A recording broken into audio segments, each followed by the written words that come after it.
સમાચારોની શરૂઆત કરીએ તો અમદાવાદની એક શાળામાં 8 વર્ષની બાળકી અચાનક જ સ્કૂલમાં ઢળી પડી અને મોતને ભેટી।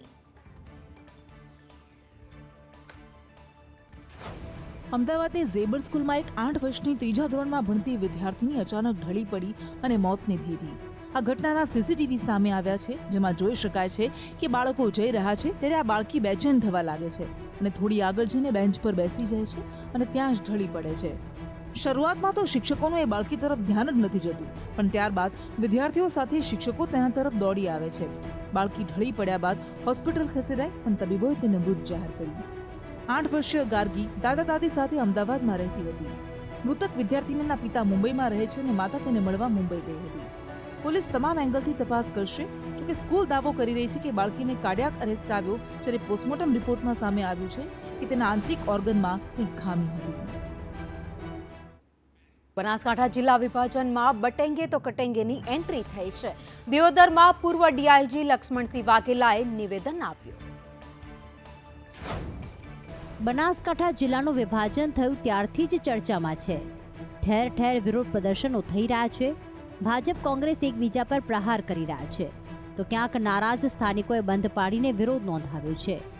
ત્યારે હવે દિયોદરમાં પૂર્વ ડીઆઈજી લક્ષ્મણસિંહ વાઘેલા પણ મેદાનમાં ઉતર્યા છે અને તેમણે પણ બનાસકાંઠાના વિભાજનને લઈને બટેંગે તો કટેંગેના શબ્દ પર રાજનીતિની શરૂઆત કરી છે।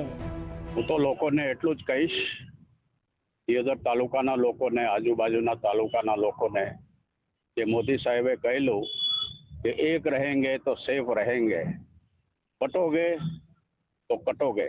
આજે નિર્ણય છે સરકારનો એ લોકહિતમાં નથી અને લોકપ્રિય પણ નથી। આપણે સૌએ એક સાથે મળીને એકતા દાખવીને સરકારને યાદ અપાવવું જોઈએ કે અંતે લોકશાહીમાં પ્રજા એ જ રાજા છે। તો અમરેલી લેટરકાંડ બાદ ગરમાયેલી રાજનીતિમાં હવે નેતાઓ ભાષાની મર્યાદા પણ વટાવી રહ્યા છે।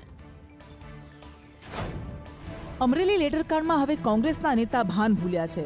સાવરકાંડલાના પૂર્વ ધારાસભ્ય પ્રતાપ દુધાત પાટીદાર યુવતી માટે સરકાર પર પ્રહાર કરતા કરતા બોલી ગયા કે તારીમાં સંવેદનશીલતા ક્યાં છે।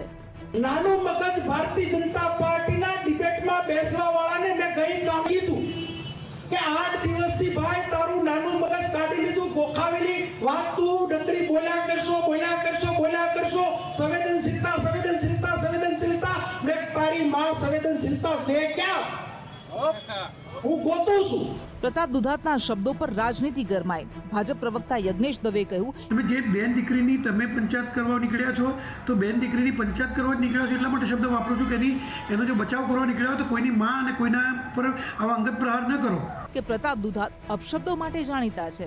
બીજી બાજુ વિરજી ઠુંબર પણ જાણે ભાન ભૂલ્યા હોય તેવો એક વિડીયો સામે આવ્યો છે। તમે નગરો પ્રતાપ ઠોકી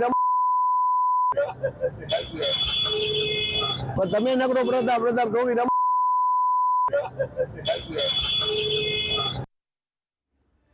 તો ગુજરાતમાં બેફામ ભ્રષ્ટાચારની બે બોલતી તસવીર સામે આવી છે। લોકોના પૈસાનું પાણી થઈ રહ્યું છે અને ભ્રષ્ટાચારીઓ બેફામ બન્યા છે। ગુજરાતમાં જાણે તંત્રના આશીર્વાદ સાથે ભ્રષ્ટાચારીઓને લોકોને લૂંટવાનો અને ભ્રષ્ટાચાર કરવાનો પરવાનો મળી ગયો છે। છોટાઉદેપુરમાં ચંદનપુરા ગામે કરોડોના ખર્ચે બની રહેલ પુલની કામગીરી દરમિયાન સ્લેબ તૂટી પડ્યો અને પંચાયત હસ્તકની કામગીરીમાં મોટી બેદરકારી સામે આવી। બીજી બાજુ અમરેલીમાં તો પુલના કામમાં જાણે કે લોડ પાણીને લાકડા જ છે। લીલિયાના એકલેરા પાસેના પુલના સંદેશના રિયાલિટી ચેકમાં નબળી ગુણવત્તાનો પર્દાફાશ થયો। રંઘોળા સ્ટેટ હાઈવે પર 2 વર્ષ પહેલા પુલ બનાવવામાં આવ્યો હતો અને વર્ષ પહેલા જ ખુલ્લો મૂકવામાં આવ્યો, પણ તેની હાલત અત્યારે અત્યંત ખરાબ છે। પથ્થરથી પિલ્લર ઘસતા સિમેન્ટ નીચે પડવા લાગ્યો। જો પથ્થરથી આવી સ્થિતિ હોય તો પાણી આવે તો શું થાય? તંત્ર એજન્સીની મિલીભગતથી લોકોના પૈસા વેડફાય છે, જ્યારે અધિકારી કહી રહ્યા છે કે કોઈ ક્ષતિ હશે તો અમે પૂર્ણ કરીશું। જોકે દરેક ભ્રષ્ટાચાર બાદ અધિકારીઓ તો આવા એક જ સરખા રાગ આલાપતા રહે છે અને જનતા ભોગવતી રહે છે।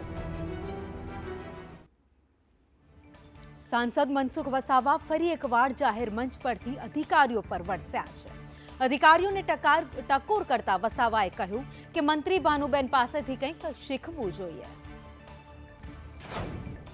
આ પહેલીવાર નથી કે સાંસદ મનસુખ વસાવા અધિકારીઓ પર ના વરસ્યા હોય। અગાઉ અનેક બનાવ એવા બની ચૂક્યા છે કે જાહેર મંચ પરથી વસાવાએ અધિકારીઓને ખખડાવ્યા હોય. ફરી એકવાર વસાવાએ અધિકારીઓને આડે હાથ લીધા. એકતાનગર કેવડિયા ખાતે પોષણ માહનો કાર્યક્રમ યોજાયો હતો, જેમાં મંત્રી ભાનુબેન બાબરિયા સહિત અધિકારીઓએ હાજરી આપી હતી. જ્યાં પોતાના સંબોધનમાં મનસુખ વસાવાએ મંત્રી ભાનુબેન પાસેથી અધિકારીઓને કંઈક શીખવાની સલાહ આપી હતી. પણ સાથે સાથે મારી એક રિક્વેસ્ટ છે, જે અનુભવ છે, કોઈને ટીકા ટિપ્પણીમાં હું માનતો નથી, પણ જે એમને ઉપલા અધિકારીઓ એમને સહયોગ આપે. મેં બેનમાંથી આજે શીખ્યો એક સ્ટોલ પર ધારો તો મંત્રી તરીકે રૂઆબ જમાઈ શકતા હતા, પણ નહીં, રૂઆબ નથી જમાયો. આ બધા એમનામાંથી શીખવાનું છે. જે તાલુકા લેવલના જે અધિકારી છે કે જિલ્લા લેવલના અધિકારી એમને શીખવાનું છે. એમને રૂઆબ નથી જમાયો. એ બહેનોને ખુશ કર્યા છે અને પ્રશંસા કરી છે, હસીને વાત કરી છે. એટલે એમને એમ લાગ્યું નથી કે આ મંત્રી અમારા બોસ આવ્યું, લાગ્યું જ નથી. એક સહયોગી આવે છે. આ ભાવના બધા લોકોએ કેળવી પડે.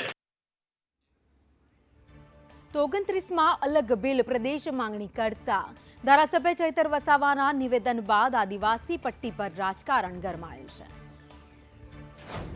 આદિવાસી મતદારોને પોતાના તરફ ટકાવી રાખવા એક પછી એક આદિવાસી નેતાઓના નિવેદનો સામે આવી રહ્યા છે. ચૈતર વસાવા અવારનવાર ગુજરાત, રાજસ્થાન, મધ્યપ્રદેશ અને મહારાષ્ટ્રના આદિવાસી વિસ્તારોની ભેગા કરી અલગ બિલિસ્તાન રાજ્યની માંગણી કરતા રહે છે. ત્યારે શિક્ષણ મંત્રી કોબે ડિંડોરે ચૈતર વસાવાની અલગ ભીલ પ્રદેશની માંગને નકારતા કહ્યું કે ચૈતર વસાવાનું નામ તો છેતર વસાવા છે, જે છેતરવાનું કામ કરે છે અને છેતરી જશે. સરકાર જો આવનારા દિવસોમાં આદિવાસીઓનો વિકાસ નહીં કરશે તો અમે આગેવાની લેવા માટે તૈયાર છે. તમારા સહકાર અને આશીર્વાદની જરૂર છે. આવનારા દિવસોમાં દેશનું 29મું રાજ્ય આપણે બનાવીશું. આવનારા દિવસોમાં દેશનું 29મું રાજ્ય ભીલ પ્રદેશ બનશે. એની રાજધાની અમે કેવડિયા બનાવીને રહીશું. કોઈના બાપની તાકાત નથી કે અમને રોકે. આ છેતર વસાવા, છેતરભાઈ નામ ને, છેતર વસાવા નામ છે. છેતરને છેતરવાનું કામ, લોકોને ભ્રમિત કરવાનું કામ. ભીલ પ્રદેશની માંગણી કરવાની, રાજધાની કઈ બનવાની? કેવડિયામાં. એમ કે છે કેવડિયામાં રાજધાની બનાવવાની વાત ચાલે. રાજધાની કઈ બનાવવાની? મુખ્ય શહેર તો કે કેવડિયામાં. એટલે આ ભીલ પ્રદેશ તો હમણાં મોદી સાહેબને મળીને મનસુખ વસાવા સાહેબ બધા ભેગા થઈને કાલે અમે જાહેર કરાવી દઈએ. બોલો.